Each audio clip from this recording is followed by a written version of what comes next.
I'm sure most people are well aware of the start of UFOs. It occurred on the 24th of June 1947 when a pilot, Kenneth Arnold, who was flying in Washington State, USA, came across an unusual formation of 9 flying objects. He described them as moving like a saucer would if you skipped it across the water. A reporter picked up on this and coined the term flying saucer. A name was born that the public was attracted to immediately. Public interest has never really abated, even 45 years later. Those 45 years have been the story of mankind's greatest mystery. The UFO story has been diverse and extraordinary. This picture was taken on the 16th of January 1958 at Trinidad Island in the South Atlantic. It was one of 4 taken in the presence of around 50 witnesses and released to the world by none other than the President of Brazil. There were stories of crash retrievals, claims that the United States and other governments had captured, accidentally, crashed flying saucers and even recovered alien bodies. There has been great controversy over the meanings of official documents released over the years. Timothy Good's book, Above Top Secret, is recognised as one of the best reviews of this aspect of the subject. There have been tragedies. On the 7th of January 1948, Captain Thomas Mantell chased a bright light, probably to beyond the safe altitude of his breathing equipment. Whatever the cause, Mantell's plane crashed, scattering wreckage over a mile. Ufology had its first martyr. 30 years later, tragedy had not ceased. On the 21st of October 1978, Frederick Valentich was in radio contact with the ground while flying across the Bass Strait in Australia. He was reporting a large green light which was manoeuvring around his plane. In the middle of transmission, contact was lost. Valentich was never seen again. BUFORA's long-time associate in Australia, Paul Norman, of the Victorian UFO Research Society, has spent much of the decade and a half since examining this particular case. There were the claims of the contactees. George Adamski was the first to tell the world that he met with, even flew with, aliens in their flying saucers. That was in 1952, and the controversy rages even today. There were the abductions, of which we shall hear much in this video presentation. Some were exotic, to say the least. And there have been other extraordinary encounters. In August 1955, these hobgoblin-like creatures were reported by no less than 11 witnesses. In January 1970, a little green man, actually there aren't many of them, but this was one, a little green man was reported by 2 witnesses who suffered considerable medical complications from their encounter. In November 1979, this attack took place in Scotland. BUFORA is producing a series of videotapes that explain, analyse and debate the subject of the UFO phenomenon. The subject area is huge, but for the purposes of this first video we are concentrating on researchers, the nature of their research. But we have also included the account of one witness, and I think it's important for you to consider the fact that it may be faltering, certainly free thinking, and it conveys a certain amount of passion in terms of what that person feels has happened to them. But it isn't a rehearsed piece, and they are not reading from a script. It's a real-life situation. Other presentations will include witnesses' own stories and testimony, a look at some classic cases, current radical theories, and a host of other facets of the subject. We start with Cynthia Hind, a most extraordinary woman who is the principal investigator on the whole African continent. I asked Cynthia what ufology meant in a culture so different from the technological West in which it first arose to the public's attention. Well, I think the main thing to bear in mind is the fact that most of the black people are not exposed to the media as such. Not that we don't have radio and television, we do, but we don't get UFO coverage. I think they're a little bit superstitious about it, and so we don't get much from programs here in the UK or even in America telling them. So they're virtually, although they have lots of radio programs, they don't know about UFOs. So when I get a report of any consequence that I follow through, they don't realize we're dealing with UFOs. And at one time, I think it was John Spencer, he made a point that I had told them they were seeing UFOs. That's not true, because I don't lead the witnesses at all. The particular one you're referring to was a fellow called Clifford Muchena, who was one of a group of 20 workmen at a forestry estate, and a man who was one of the bosses there phoned me up, and he was a white man, and he said to me, did I know that they had, some of his workers had seen a UFO? Well, I didn't know, but I went out immediately. It was about 300 miles away, and I drove. I had to stay overnight and interviewed them all, and I just said, tell me your story. And the interesting thing was that they had seen a ball of light rolling across the lawns. It had rolled up a wall and burst into flame, and Clifford Muchena, who was one of the more responsible workers, had run to ring a bell, which was kept there for an emergency. While he was ringing the bell, this ball of flame gathered together, climbed down the wall. Well, they used the expression walked down the wall, went past behind him, and burst into flame again in another place. And when this happened, he was aware of 3 figures standing there. So he quickly ran towards them, thinking that one of them was Andrew Connolly, who was his immediate boss. And he was shouting, Mr. Connolly, Mr. Connolly, to tell him what had happened, when the 3 figures turned around in unison, but slowly. And when they faced him, he saw this brilliant light emanating from the heads, and it was like a power, because he fell to the ground. And I said, but they were 3 meters away from you, about 10 feet. How come you fell to the ground? And he said their power was so strong. Now, when he described them to me, he said they had shiny suits. And you might remember that I told you there's no word in Shona, Mashona, which is their language, for the word silver. So when I wanted him to be more explicit, he took a coin out of his pocket, silver coin, and he said that was what they were wearing. And then I said, Clifford, who did you think they were? And he said, I knew who they were. They were my ancestors, the ghosts of my ancestors. And I said, but your ancestors wore fur and monkey skins and lion's teeth. They didn't wear silver suits. And he thought for a bit, and then he said, well, times change. It's a lovely story. Cynthia. The remarks you made earlier clearly imply that contamination, for want of a better term, could well play a serious part in the nature of the stories that we get in the West. I mean, clearly science fiction has, I think, played a big influencing part. I think you've got a big advantage that there doesn't seem to be that kind of influence. No. Why, though, do you think the natives that you've dealt with think of the kind of events that we regard as UFOs as visits from their ancestors? Well, that's what they relate to. That's part of their culture. You know, they have several sort of ghost figures in their culture, in the folklore, certainly of Zimbabwe, which I know well. One of them is if you don't, like for instance, if you died in England and you were a Zimbabwean and they buried you in the ground and they didn't put your head pointing towards your home, you would haunt them because you were not satisfied that you were facing where you lived. And then you might get another ghost who feels that he's been badly done by the tribe, and he will come and haunt. But you also get good ghosts who come with good news.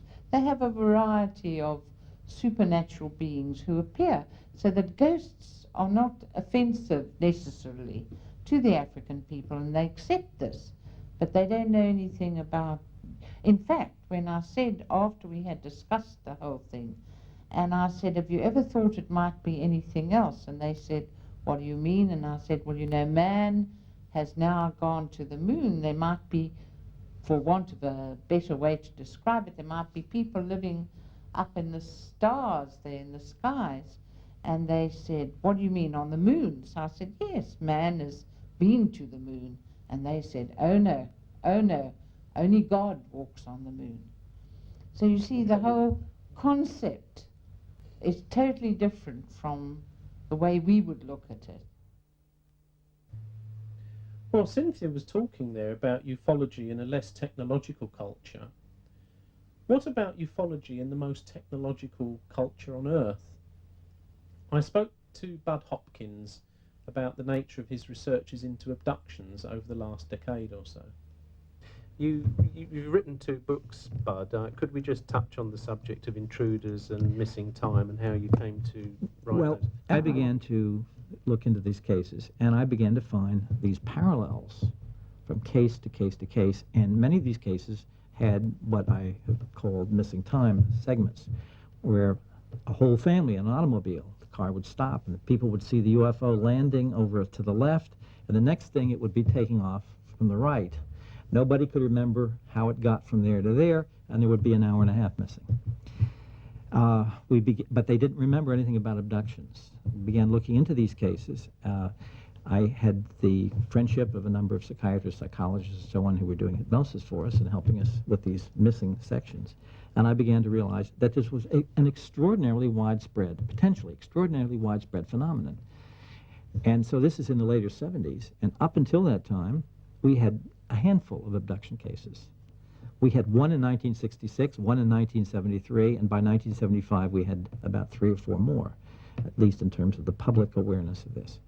Well, by 76, I myself had quite a handful of these cases, and I began to discover certain features that had never been mentioned before, such as the fact that there were physical scars that conformed to certain patterns that seemed to be the product of these experiences. That also these experiences began in childhood and seemed to be repeated. And I began to find enough significant patterns that no one had ever remarked upon that I thought, this has to be made public.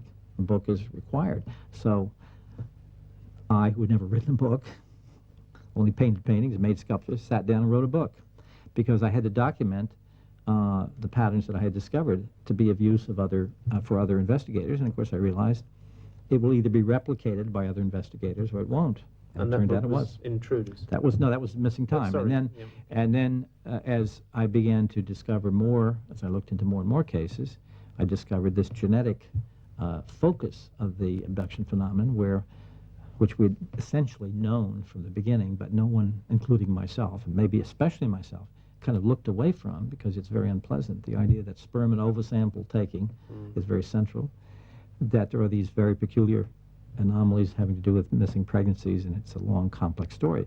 But I had resolved and had sworn to my wife I'd never write anything more about UFOs in a book until there was something important that I had to say that I discovered. And so this part of the phenomenon I had to make clear in the second book. So Intruders proceeded from that. Okay. What are some of the clues and indications that indicate to you that a person has had an abduction-type experience? Well, it's almost, you'd call it a syndrome, a collection of symptoms, starting with earliest childhood. And I want to preface this by saying any one of these indications can have very mundane explanations. It's it's why we do investigations, to find out whether there is a mundane explanation or not. Exactly. But when you put these clues together, you begin to find a collection of symptoms that cohere.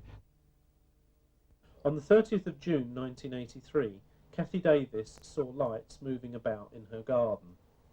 It was to be the trigger of a recall of a lifetime of abductions involving her and her family. Bud Hopkins worked through the case with her, the central case of his book, Intruders. The case includes claims of childhood abduction, implanted false memories, artificial insemination, hybrid alien babies, and even a strange bonding ceremony between Kathy and her part alien children. Even her normal children seem to have been abducted. First thing I would say is that as a small child, beginning in very early childhood, the child has an inordinate terror of someone that comes in the room at night, some figure, something that occurs during the night. The child will not sleep without lights on, looks under the bed, and discusses these things with parents as if they are real. And the parents will say, "You just had a bad dream." "No, there was a man standing at the foot of the bed with these big eyes," etc. Then, of course, very often the child will disappear and will turn up a few hours later. The child is not crying, is not upset at being lost, hasn't been struggling around for 2 hours, simply doesn't know what happened to the 2 hours. The parents remember this very vividly. It becomes part of family history. And then, of course, very often there is a physical mark on the child. The mother might be undressing her little 3-year-old to put him to bed and finds a deep cut or one of these round circular scoop marks on the back of the leg. The child has felt no pain, there's no blood, there's no tear in the pants. And so the mother obviously is a little concerned. What happened? Nobody remembers. Then you can move on to periods where the child or young man, young woman will develop a terror of a certain location.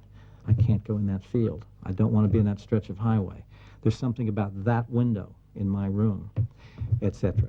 And these things, these fears are very, very powerful. There, of course, are then dreams where the child will, and the young person, will have recurring dreams which would associate with being on a table, physical examination. This is often accompanied by dread of needles, of hospital situations, which is extraordinarily powerful in some children. And then, of course, you can have UFO sightings as part of this. The whole missing time syndrome that I've just described, which is very powerful and very obvious, is another thing. And, of course, when you get to women, there's often this case of very strange, anomalous events around pregnancies. Now, there are other things, too. But when you begin to collect these symptoms, and they form a pattern, and then the person has a certain psychological profile, which we found over and over again. That is, when we do psychological testing, we find that these people have very low self-esteem, even though some of them are extremely talented. The second thing is that they have a strange kind of detachment and distrust of their own bodies and their own physicality and their own sexuality, as if their bodies have let them down. Now, if these people have been paralyzed and moved, and that's another one of the basic symptoms of the person waking up physically paralyzed and unable to move anything but the eyes and feeling a presence in the room, is a very strong, common symptom. The person will later on have this distrust of his or her own body. And the third thing is a hesitancy to trust other people and a difficulty with relationships. The three basic symptoms, which we get over and over again, and we've gotten these symptoms when we've done psychological testing, administered by psychologists who did not know these people reporting UFO experiences. But the psychologists will tell us that these are the sorts of deficits that one gets with rape victims and with victims of violent crimes. We have heard the views of two very active researchers, and like many, they work in association with larger organisations, but basically they work alone in the field, using their own money, equipment and skills. Research is mostly done by such individuals, but organisations can provide useful backup and coordination of work, as well as acting as repositories for data. Now, I asked Steve Gamble, the chairman of BUFORA, what he felt was BUFORA's most important contribution to research in the subject. BUFORA itself holds no corporate view as to what UFOs are. There are many theories, and we have many members interested in researching different theories. One of the things that we do in BUFORA is encourage different members to research into the particular theory that they are interested in, and we try to provide support for that. One of the other things that we do within BUFORA is we try to provide technical backup for people's research projects and investigation. It's my personal opinion that one of the problems that we have within ufology as a whole is that they don't have a proper research infrastructure. By this I mean that if I was, for example, employed on a proper scientific project, the first thing I would do is that I would go to the library and I would get a literature search done, find out what other articles or research papers there were in the particular field that I wanted to investigate, find out what other people have done. How they actually do this in modern library systems is through automated database searching. And this is one of the areas where BUFORA has been particularly active. Another similar but not really related area is that we've been building a database of UFO reports. And when I say reports, I mean reports which have been investigated by a field investigator. So we have proper detailed information. We are producing computerized catalogues which not only contain things like dates and times, also locations, assessments of the quality of witnesses, assessments of the type of characteristics of the phenomenon. So if someone came to me and said, look, I'm interested in, shall we say, red objects seen over the county of Essex, and let's throw another spanner in the works, the year 1977. I want to know about red objects over Essex in 1977. In the past, the only way you could find what material BUFORA had was to spend 2, 3, I don't know, even longer days searching through our filing cabinet of reports, reading each report, seeing if it was 1977, if it was Essex, if it was a red object. I was able, 2 days ago, just to see how the system worked, on a sample of 1,500 cases, I was able to produce a catalogue of 6 cases, which are red objects seen over Essex in 1977, and I did that in 8 minutes. Not 8 hours, not 8 days, 8 minutes. As subsidiary to this, I also produced catalogues of 297 red objects. I think it was something like 35 reports from Essex and 458 reports for the year 1977. Okay, Steve, I take the point that modern computerized systems are going to facilitate research and make it a lot easier.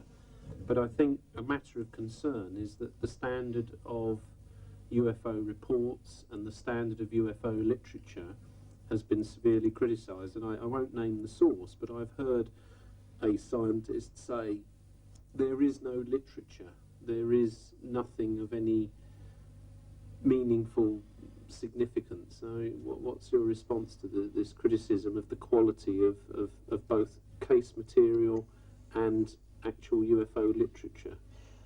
I think with both the case of literature and with case material, that the quality is variable. But I mean, the dreadful truth is that many of the people that say this literature is rubbish, unfortunately have never really seriously considered the literature. Certainly there are a number of publications on the market which in recent years the quality of the material, the standard has improved. Likewise with case reports. I can go back to the BUFORA archives that we inherited from some of the other groups that joined together to form BUFORA. In the late 50s, early 60s, you would find a small newspaper clipping, maybe not even 1 column inch. X saw a UFO over some place or other. That's what ufologists used to class as a report. What we are classing as reports now are, we may start from a news clipping, we may start from a witness's initial letter of inquiry, but we now class as reports those where there have been proper field investigation and there has been a complete follow-up on the case. no longer will vague press reports or a letter that my auntie sometime 5 years ago saw something, they no longer count as material. We are doing our best to improve the sources both in literature and in reports. I think I should add that BUFORA's investigators work to a strict code of practice. They have, and each is issued before they are even considered as a provisional investigator, with a document which informs them how to go about investigation, the basic steps they must undertake, and their lines of communication. BUFORA has published and has reprinted a couple of times a detailed manual on investigations. We are doing our utmost to improve the quality of our field investigators, because the old thing, garbage in, garbage out. If you have a poor investigation, then you have a poor case report. And as I say, people that say there is no literature, all reports of rubbish, it is my belief that these people have not really considered the evidence. Researchers and organisations. But what about the witnesses, who are, after all, what this subject is really all about? Catherine Howard was with two others, Harry and Melker, in a field in southern Sweden in 1969, when an extraordinary UFO encounter occurred. John Spencer, who has investigated the case, believes it may be the bridge between abduction and contactee cases, and even other areas of the paranormal. This is not a scripted presentation.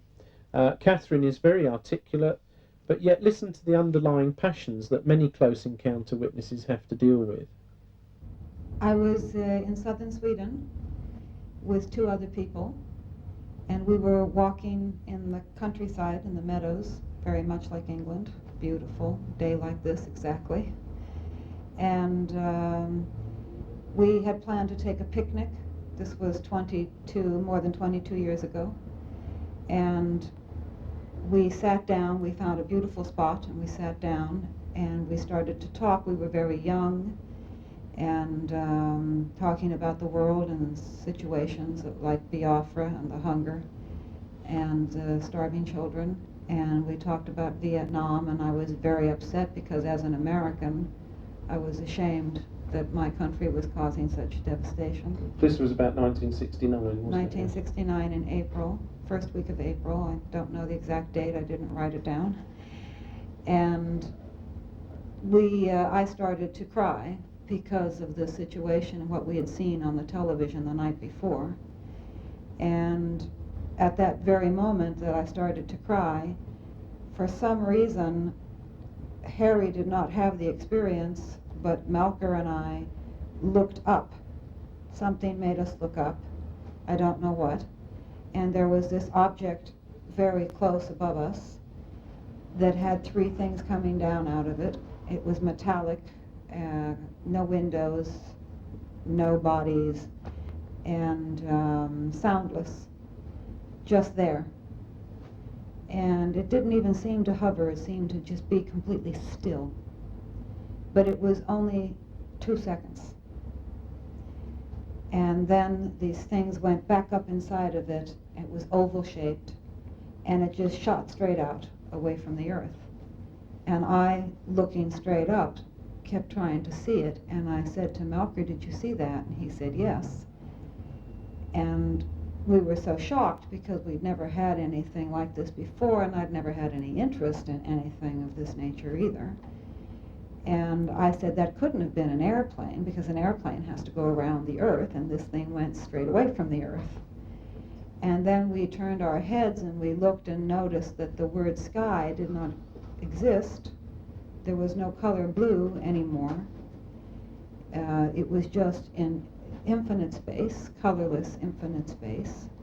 Everything seemed to be enlarged. Everything. The human mind, the earth, the space, the consciousness.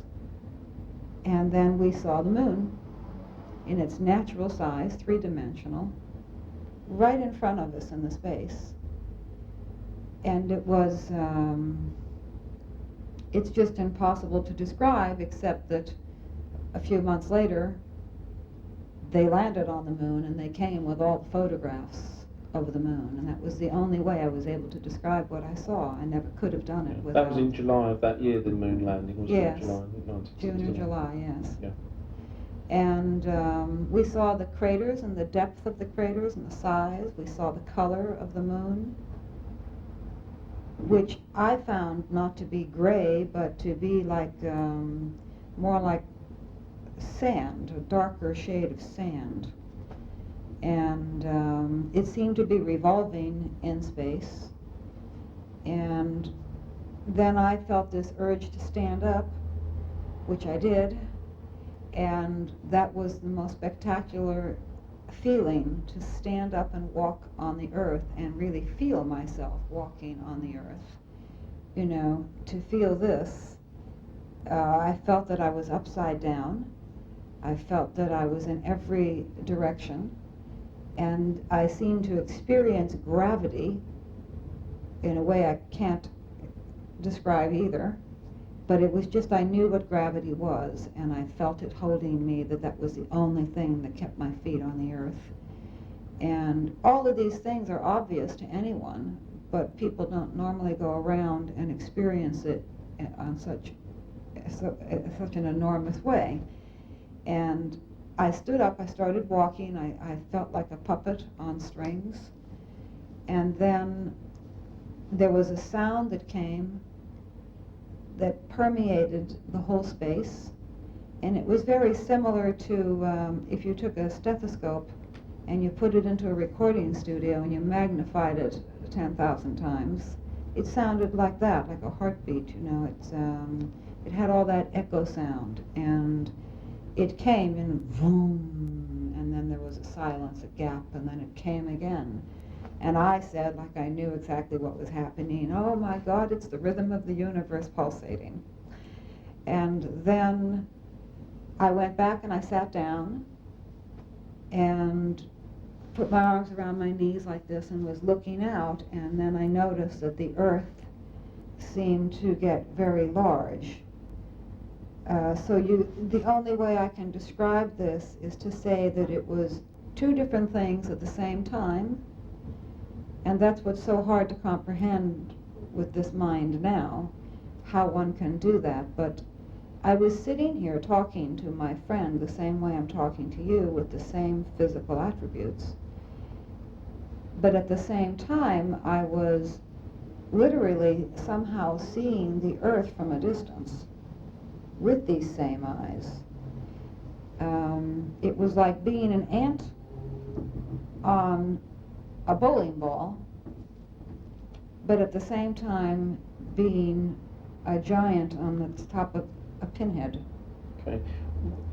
What is it that you think happened to you?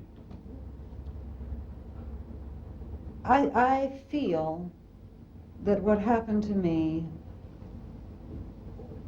was that it was an object that came into my space and brought me into their space. An extraordinary story, but we must never forget the sightings of distant UFOs. For that, let us move across Scandinavia, from Sweden to Norway, from a story of things experienced to one of things seen, from people as witnesses to instruments. In the 1980s, Hesteland was one of the few long-term study opportunities. We started up this thing in 1983, trying to scientifically do a research. Hesteland is a valley situated in the middle of Norway, and in the late 1981, people living there, about 250 people living in that valley, they started to have sightings of yellowish lights passing through the valley. And we had different types of equipment up there. Just to give you some names. We used a seismograph for testing if there were movements in the Earth's crust. We had the spectrum analyzer up there to measure radio waves, IR viewer for heat rays, magnetograph for magnetic field, and of course a radar to see if this phenomenon were visible on the screen, and it showed out to be. We have several cases, which I have also one with me on a video showing this phenomenon on the radar screen. We had special cameras with spectral filters on to measure if this was a solid object or if it was just earth gas or plasma phenomenon. It turned out to be in those pictures we have a solid object. Well, Mr. Heineck, you are now just about to leave Hästdalen and this exciting site of the exciting phenomena. What is your impression? Well, I'm impressed by two things. One is the dedication of the people here that are doing this tremendously fine work, and I'm impressed with Hästdalen itself, because Hästdalen is really a UFO laboratory. It's a place where things are happening and where things can be studied. And I will look forward very much to hearing everything that happens here, and I want you to keep in close touch with me in the States. How would you put Hästdalen on an international scale, relating to what's happening elsewhere in the world? Yes, I was just saying that Hästdalen is a laboratory, and of course the laboratory needs equipment and things of that sort. And so I would say, without fear of exaggeration, that Hästdalen has had the best equipment and the best period of operation and observation of the UFO phenomenon in any place in the world. Because while there have been other sightings in other parts of the world, there's not been this amount of equipment brought to bear on that. And that is the important thing, having the magnetometers, the radars, the various cameras, and then staying here for a length of time to do all that. No, there's nothing that compares to Hästdalen, and this is by far the best, and that's why I came here. This is the chance for ufology, or one of the bigger chances for this ufology. Is a big chance, very big chance. This could be, whether it is something paranormal or from out of space, or whether it is a natural phenomenon, whatever it turns out to be, it's terribly important. We were also helped a good deal by the Norwegian Defense Research Establishment. We had equipment from them, tents. They helped us in many ways. And they also approved this report, which we gave out from the 1984 project. It also contains a good deal of pictures. That's what we asked for. So you have them here, some in colors and some in black and white. We had readings on most of the equipment, but not in all. A Geiger counter, we did not have readings at all. In 1986, the phenomenon died out in Hästdalen, but we only had a handful, I think, since then. Hästdalen provided a place where many instruments could be used in UFO study, but the most common instrument is still, as always, the camera. A case in recent years that has been one of the most photographed ever. It involves still photographs, stereo images, 3D images, even video photography. The Gulf Breeze case has been variously described as proof positive and outright fraud. There are claims of alien entities being seen, multiple UFO sightings, of ground traces, and of alien attacks on the witness. It has been a case that has set the UFO world on fire, and has regrettably set many old friends at each other's throats, as UFO researchers lined up in their respective corners with their respective views. Walt Andrus, International Director of the Mutual UFO Network, believes that the case represents alien visitation. Others, perhaps researcher Dr. Willie Smith, for example, has most prominently rejected the case as fraudulent. In the end, it is a photographic case. and research is centred on the photographs. We will not review the whole case here. Eventually it is likely to be the subject of another BUFORA video, but we can look at the implications of the photography, and I spoke to Walt Andrus and asked him to explain his views. Well, let's go back. We've had 4 different photo analysts that have worked on the pictures. We know the old style Polaroid camera doesn't even have a model number on it. It's a land Polaroid camera. And this is where you have to pull the film out, then develop it with time, 30 seconds to a minute. And that camera, you can make double exposure, triple exposures, even quadruple if you're so inclined. And Bruce McAfee showed Ed how to do this when he was doing down there on one of his investigations initially. So we don't question that for a moment. But the point is, Ed is not aware of it. There are a few people that accused him of using these shots like that to entertain the teenagers at high school parties there in his home.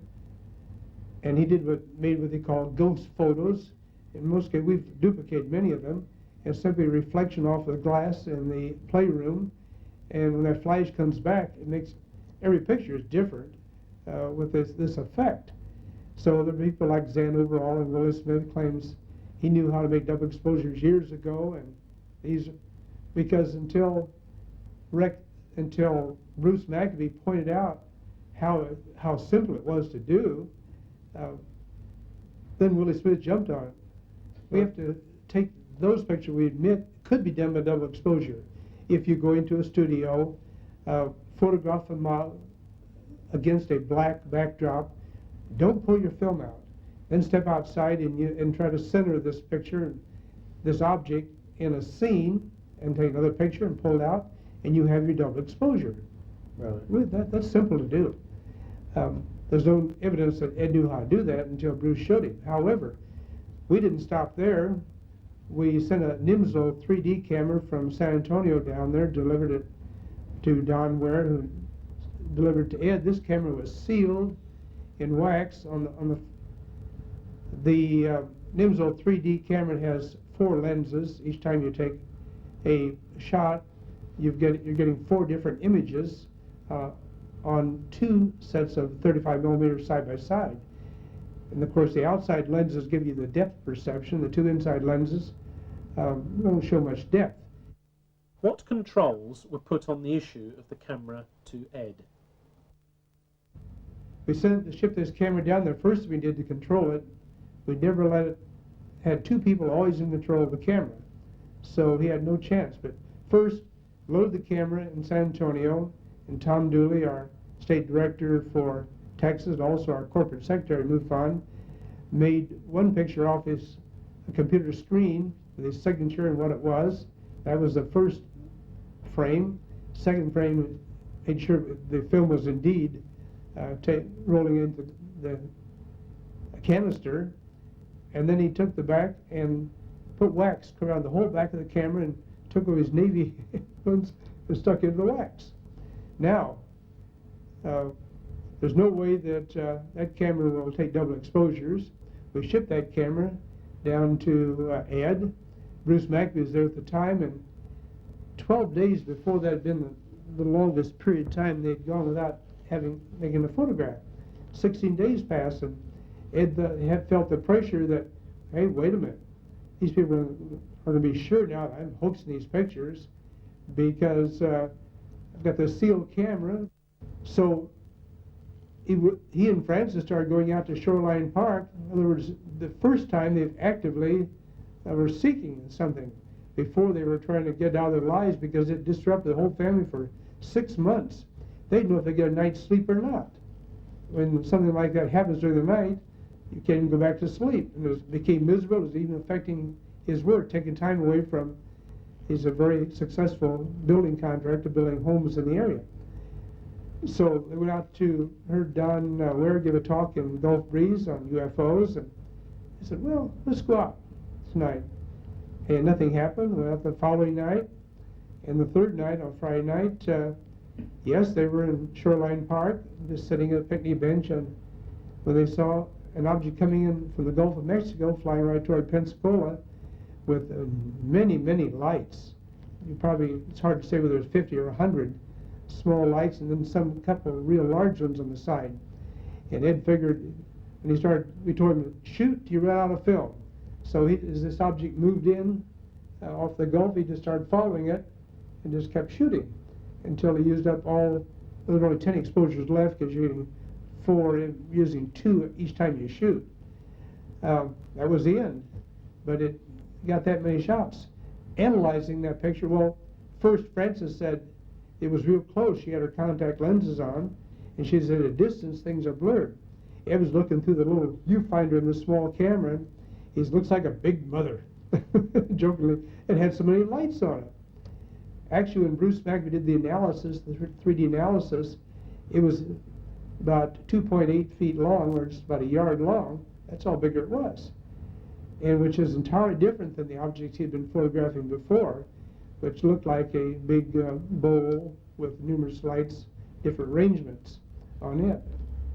So when that happened, 83 feet away, it proved it wasn't a little Japanese lantern behind the pool, because it was that distance and we knew the size.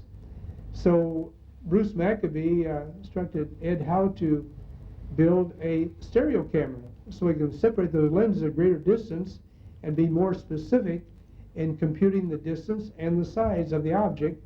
Build in a calibrating rod 48.5 inches from both cameras. He said, you've got, Ed went out and bought, as soon as Bruce showed him how you could take a double exposure, he went out and bought a new Polaroid 600 LMS camera, and so he wasn't being accused of making double exposures. He bought the camera on March 6th, and we have the sales receipt, because we have to document everything in a case of this nature. That's just the way MUFON works.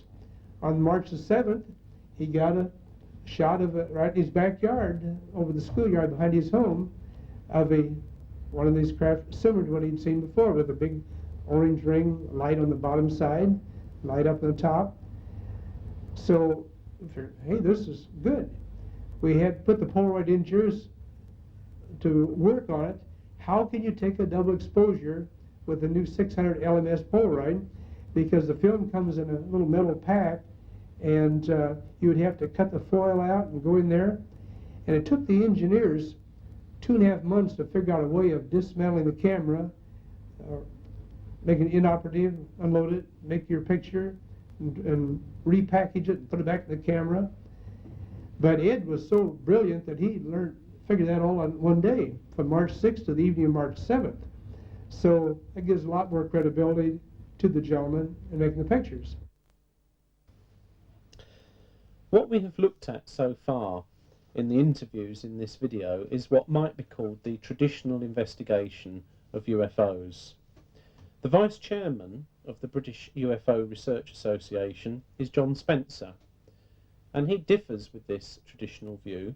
Indeed, he believes that the term UFO may be outdated or even totally meaningless. What I've said is that I think that we've put artificial boundaries around this term UFO, and we've included certain things in it, and we've said certain things don't apply to it. Now, the things that we've included inside this term UFO include, for example, the distant encounters, the night lights and the daylight discs, and also the close encounters where we're dealing with people meeting aliens and perceiving interaction with aliens. There may be no connection between those two. There's a whole world of difference between a passing sighting of something very distant and someone saying, I was inside a flying saucer and I was meeting with the alien pilots or having these abduction experiences. And there may be very little way that we can investigate the two in the same way. The investigation methods are different, the witness reaction is different, the passions involved are different, possibly the underlying meaning is very different as well. Well, John, if you could break down the barriers around the term UFO that you don't like, what exactly would that add to the subject? It would mean that we were concentrating on the difference between what people were seeing and what people were experiencing, and that means, I think, that we'd begin to be able to leave the ETH behind, this extraterrestrial hypothesis, and leave us more free to look at other possibilities. Well, John, how exactly would that work? Well, the traditional view of flying saucers, if we take the ETH, is that the flying saucers are spaceships controlled by alien pilots from other planets, and therefore their appearance here on Earth is quite random, at least as seen from our point of view. They are, in effect, a sort of Neil Armstrong and Buzz Aldrin of another world. They seem to be like doctors. They're coming here. It seems that their job is one of genetic manipulation, from what we're hearing from the abductions. And our role as investigators on that basis would seem to be simply to investigate what they're doing, possibly to try and predict when they're going to do it next, with a view, presumably, to either stopping them doing it, capturing them while they're doing it is maybe one aim, at the very least, tapping them on the shoulder at an appropriate moment and saying, look, do you think we could discuss this in some way? Yes. Well, John, I think you've always been rather sceptical about the extraterrestrial hypothesis, haven't you? Yes, about it in its traditional form at least, yes. There are so many difficulties. If we just go through them very quickly, and we really can't cover it in a short interview like this, but the conspiracy theory that is so popular, it really doesn't gel with the way that conspiracies that we do know have been exposed have unfolded. People are not acting in a logical way. I'm not talking about the aliens. I mean, I accept we may not understand their logic if they exist there, but people are not acting logically given the circumstances of this, and that will take a long time to explain, but we've looked at it a lot, and I'm not sure that people are. The development of the aliens is even a sort of a development where they're getting more alien and doing more alien things, almost like a Hollywood sequel demands more of the next film along. So it's very scripted in that way. This whole thing reflects basic human fears. You've got the fears of kidnap and loss of personal control. Everyone in an abduction situation reports this loss of bodily control. Bud Hopkins has referred to the fact that people think their bodies have let them down. This is a very basic human fear. Jacques Vallée has pointed out that if they are doing what the traditional model of the ETH says they're doing, then they're very bad pilots because they crash a lot. They're very bad doctors because they can't even do surgical operations to the standard we could do. They're very bad hypnotists because anyone with a gold watch can bring the memories through. They're not very ethical doctors in that they're not concerned, if you like, for the well-being of the people, or they may regard us as very subhuman in that way, or sub whatever they are. So I suppose that's a possibility. Then you've got crash retrieval, shows an inconsistent technology, a technology which can move a human being physically through a wall, which is something which is reported, seems very vulnerable to being struck by lightning and bouncing all over the New Mexico desert. Now again, maybe that's the case, but if it is the case, we need to be able to understand why it's so inconsistent. And this kind of very down-to-earth, practical model of the ETH simply doesn't answer all those questions. I think the ETH is a human construct. It's constructed to answer the questions we've got rather than looking at the real details that are there. If we look at animals in the world around us, I know that we personify their actions, particularly pets, for example, but actually we can't really communicate with animals. We certainly have no way of communicating with spiders and butterflies and ants and moths and such. We really don't know how they view the world.